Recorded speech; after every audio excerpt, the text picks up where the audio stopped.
হরে কৃষ্ণ। দেখো এখন আমি কিন্তু তিলক সেবা করছি, আর তিলক সেবা যতক্ষণ করছি তোমাদের সাথে একটা ঘটনা চলো আজকে শেয়ার করি। যখন আমি নতুন নতুন তিলক সেবা করে কোথাও বেরোতাম তখন অনেক মানুষ কিন্তু অনেক কথা বলছে। খারাপ কি ভালো কথা সেটা তো বলতে পারবো না, কারণ আমার কাছে সেই কথাগুলো খারাপ লাগলেও যে মানুষগুলো বলছে তাদের কাছে এগুলো ভালো কথা, এবং তাদের মতোই আরো কিছু মানুষ আছে যাদের কাছে এগুলো ভালোই মনে হয়। প্রথম প্রথম কিছু কিছু কথা সত্যি খুব খারাপ লাগতো। একবার তো এরকমও শুনতে হয়েছিল যে আমাকে তিলক সেবা করলে নাকি বয়স্ক মহিলার মতো দেখতে লাগে, অর্থাৎ বুড়ির মতো দেখতে লাগে, বুড়ি বুড়ি টাইপের দেখতে লাগে। এরকম আমাকে ডাইরেক্ট এসে বলেছিল যে তোকে তো পুরো বুড়ির মতো দেখতে লাগছে, বুড়ি বুড়ি লাগছে, কেমন তুই এরকম হয়ে গেছিস কেন, এরকম আরো অনেক ইত্যাদি ইত্যাদি কথা বলেছিল, যেগুলো আমি আর বলছি না। তো তাদেরকে, যারা এই ধরনের কথা বলে তাদেরকে আমার কিচ্ছুটি বলার নেই, কারণ আমার তাদের মনের মতো হওয়ার কোনো প্রয়োজনই নেই।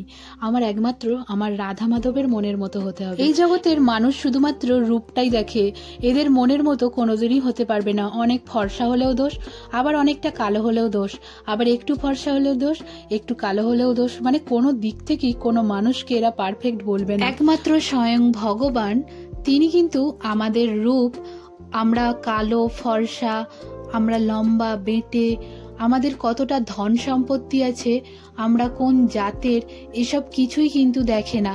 শুধুমাত্র ভগবান আমাদের আত্মাটাকে দেখে, আমাদের আত্মা, আমাদের মনের ভাব কেমন সেই অনুযায়ী দেখে। তো আমার সেই রাধা মাধবের মনের মতো হতে চাই আমি অন্য কোনো মানুষের মনের মতো হতে চাই না। তাই ভগবান যেটা ঠিক বলেছে আমি সেটা করতে কোনোদিনই লজ্জা পাবো না। অবশ্যই অনেক মানুষ অনেক কিছু কথা বলবে, তাই তোমাদের সঙ্গে যদি এই ধরনের ঘটনা ঘটে থাকে তোমরা কিন্তু একদমই লজ্জা পেও না, বা তাদের কথা ভেবে তোমরা তিলক সেবা করা বা ভগবানের সেবা করা বন্ধ করে দিও না। কথাতেই আছে রাখে হরি তো মারে কে। তাই যদি একবার হরি আমাদের রেখে দেয় তাহলে আমাদের আর কেউ হারাতে পারবে না। তাই হরিকে ভালোবাসাটা দরকার। আর দেখো এখন আমি মঙ্গল আরতি করব, আর গোপালকে শয়ন থেকে তুলে দিলাম, তুলে সোয়েটারটা পরিয়ে দিলাম। এখন কিন্তু ঠান্ডা প্রায় নেই, কিন্তু এই ভোরের দিকটায় হালকা একটু ঠান্ডা ঠান্ডা আছে, যার কারণে আমি সোয়েটারটা পরিয়ে দিয়েছি, আর টুপিটা এখন পরাইনি, পাগড়িটা দিয়ে দিয়েছি। আর এখন আমি দেখো তুলসী মহারানীকেও নিয়ে চলে এসেছি, আর এখন তুলসী মহারানীকে কাপড়টা পরিয়ে দিচ্ছিলাম। তারপর আমি আরতি করব, তাই আরতির সমস্ত কিছু সরঞ্জাম আমি রেডি করছিলাম। আর তার আগে আমি এখানে ভগবানের জন্য জল দিয়ে দিচ্ছিলাম। এটা সারাদিনের জন্য আমি কিন্তু প্রতিদিনই দিয়ে দিই।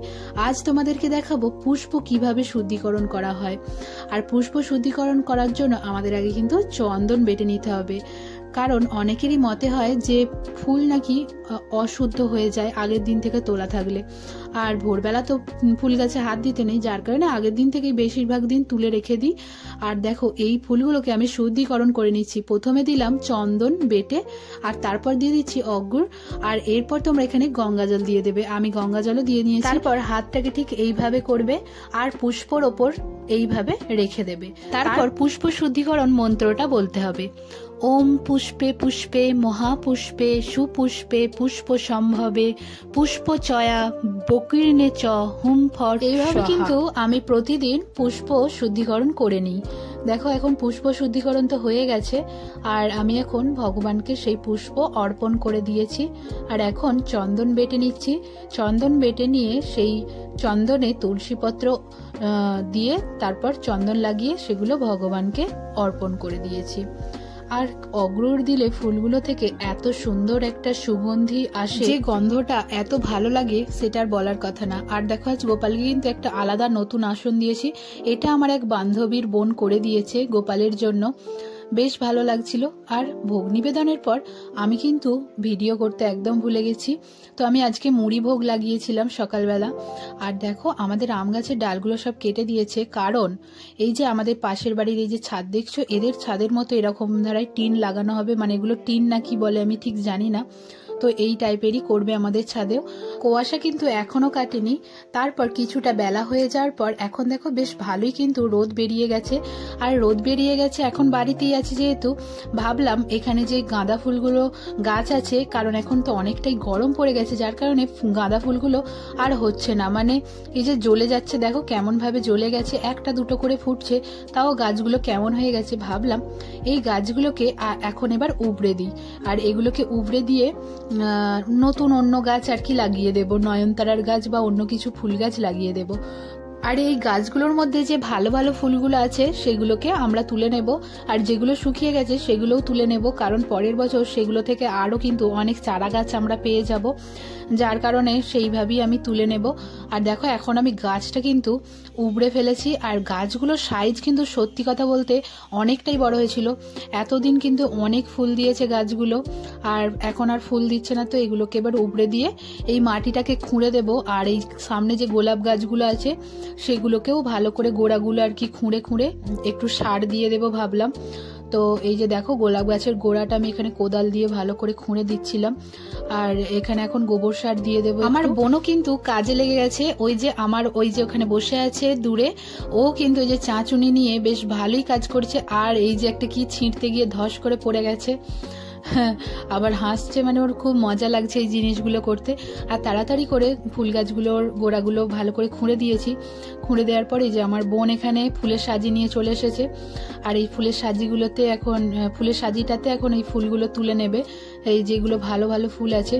তো এইগুলো আবার কালকে ভগবানকে নিবেদন করে দেব, আজকে থেকে ও তুলে। আমাদের তো টগর গাছও আছে, কিন্তু এখন টগর গাছেও ঠিক মতো ফুল হচ্ছে না, তাই ফুলের খুব প্রবলেম এসে গেছে, মানে গাঁদা ফুলও কমে গেছে, অন্য ফুলও হচ্ছে না, যার কারণে একটু সমস্যা হচ্ছে। তো আর কিছুদিন বাদ থেকে টগর গাছগুলোও ফুলেতে ভরে যাবে, আর তখন কোনো সমস্যা হবে না, ভগবানকে অনেক ফুল নিবেদন করতে পারবো। আর দেখো আজকে না মাকে বলেছি যে একটুখানি কাজল তৈরি করে দিতে, প্রদীপের আগুন মানে দিয়ে যে কাজল তৈরি হয়, এই যে দেখো। তো মা এখানে কাজল পেতেছিল, অনেকটাই কালি পড়ে গেছে, এটাকে এবার মা তেল দিয়ে মিক্স করে আর কি কাজল বানিয়ে দেবে। তো দেখো কত পরিমাণে কালি পড়েছে। এরকম হাতে বানানো কাজল কে কে তোমরা পড়েছো আমাকে কিন্তু অবশ্যই কমেন্টে বলো। ছোটবেলায় হয়তো সবাই পড়েছে, কিন্তু বড় হয়ে যাওয়ার পর নানা রকম কাজল আর কি কিনেই পড়ে, কিন্তু আমার ইচ্ছা করলো এরকম বানিয়ে কাজল পরার। তো মাকে বললাম বানিয়ে দাও, আর তাই মা বানিয়ে দিচ্ছে, অল্প করেই বানিয়েছে।